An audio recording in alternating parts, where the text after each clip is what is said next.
kwa material bana. Katika kila kombe ambalo linaingia ni linatakiwa kuchukua, na sisi kama wachezaji tuko kwa ajili ya kuweka effort hiyo katika kila kombe.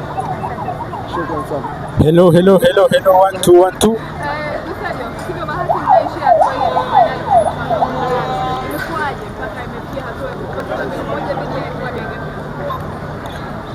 Tukiri tulichelewa kuingia kwenye mchezo na zile dakika ambazo tulirudi concentration, tulikuwa tunapoteza mipira na Yanga walikuwepo faster sana kwenye kupanga hiyo mipira na counter, tukaweza kuconcede goli mbili, na kuanzia pale ndio mechi ilipoharibikia kwetu, lakini tulienda first half tukazungumza vitu gani vinatukwamisha, then mwalimu wetu akatuongezea baadhi ya vitu, tukarudi kipindi cha pili tukiwa vile, lakini haikutosha kwenye kuokoa hizo goli zote mbili.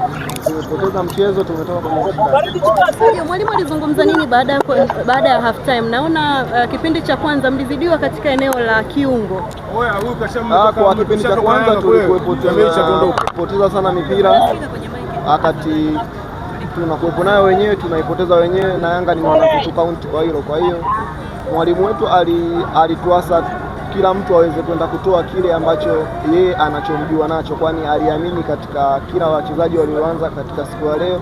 Hamna mtu aliyempa 100%, na kila mtu akapull socks juu, na tukaweza kuonyesha kile tulichokionyesha kipindi cha pili, lakini hakikutosha ku equalize goli zote mbili. Tulichelewa kuingia mchezoni kipindi cha kwanza, na kipindi cha pili kilikuwa kizuri kidogo kwetu, tuliweza kupata goli moja, lakini mpaka dakika ya mwisho ni wazi malengo hayajatimia. Sasa katika kombe hili malengo hayajatimia, kwani tulikuja na dhamira ya kushinda kikombe, lakini tumeshindwa kukichukua. Tunaenda kupambana katika makombe mengine.